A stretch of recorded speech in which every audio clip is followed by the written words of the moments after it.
বল তুই পারবি না আমার চাহিদা পূরণ করতে? এটাই আমার মধ্যে যে তুই আমার শারীরিক চাহিদা পূরণ করতে পারবি না।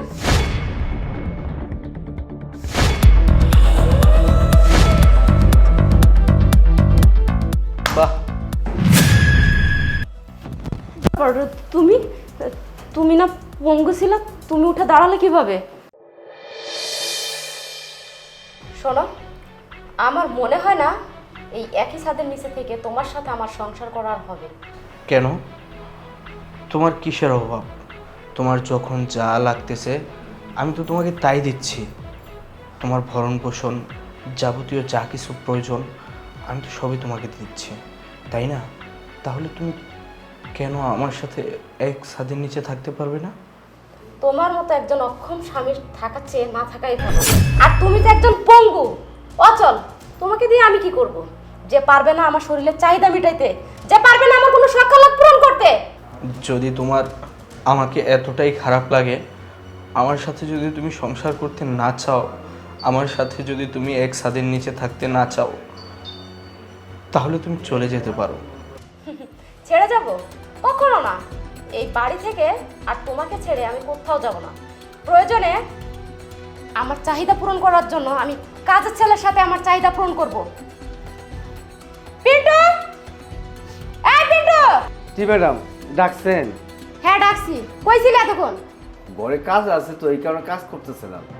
এখন থেকে যা কাজ করার আমার সাথে করবি, তোর ঘরের কাজ সব বন্ধ। কি কাজ ম্যাডাম? পিন্টু, তুই কি পারবি না আমার শারীরিক চাহিদা মিটাইতে?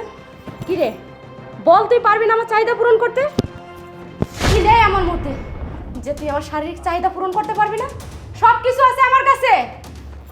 না ম্যাডাম, আমি সাহেবের সামনে এটা কেমনে করি? আমার দ্বারা এটা হইব না।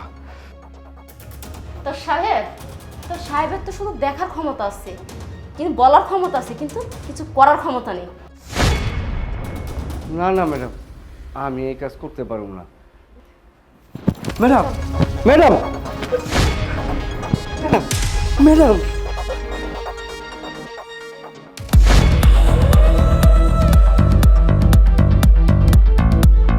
বাহ বাহ,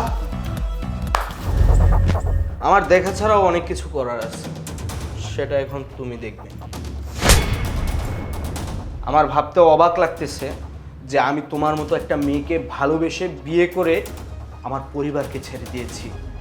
কি করিনি আমি তোমার জন্য? তোমার জন্য আমি সব কিছু করেছি। তোমার নামে আমি ব্যাংকের মধ্যে টাকা রেখেছি, তোমার ভরণ পোষণ দিচ্ছি, কিন্তু সব কিছু পাওয়া সত্ত্বেও তুমি কি করলে? তুমি আমার সাথে বেইমানি করেছো। তুমি আমার সামনে একজন পরপুরুষের সাথে, ছি, আমি তোমাকে অনেক ভালোবেসেছিলাম আর সেটাই আমার অন্যায় ছিল। আমি চাই তুমি তোমার সম্মান নিয়ে এই বাড়ি থেকে চলে যাও। দেখো, এই বাড়ি থেকে বের হয়ে আমি কোথায় যাব? আমার তো যাওয়ার জায়গা নেই। প্লিজ তুমি আমাকে ক্ষমা করে দাও, প্লিজ। আমি তোর কোনো কথা শুনতে চাই না। আমি তোকে বলেছি এই বাড়ি থেকে বের হয়ে যেতে, তার মানে তুই এই বাড়ি থেকে বের হয়ে যাবি। আর শোন, সবসময় একটি কথা মাথায় রাখবি, আল্লাহ চাইলে সুস্থকে অসুস্থ এবং অসুস্থকে সুস্থ করে দিতে পারে। আর আরও একটি কথা মনে রাখবি, আল্লাহ ছাড় দেয় কিন্তু ছেড়ে দেয় না। আল্লাহ তোকে এতদিন ছাড় দিয়েছিল, কিন্তু আজকের পর থেকে, এই মুহূর্তের পর থেকে আল্লাহ তোকে আর ছেড়ে দিবে না। কারণ তুই তো ছিলি একটা রাস্তার মেয়ে। রাস্তার মেয়ে রাস্তায় শোভা পায়। বের হয়ে যা, বের হয়ে যা বলছি। আমার কথাটা আরেকবার শোনো। একদম চুপ, বের হ।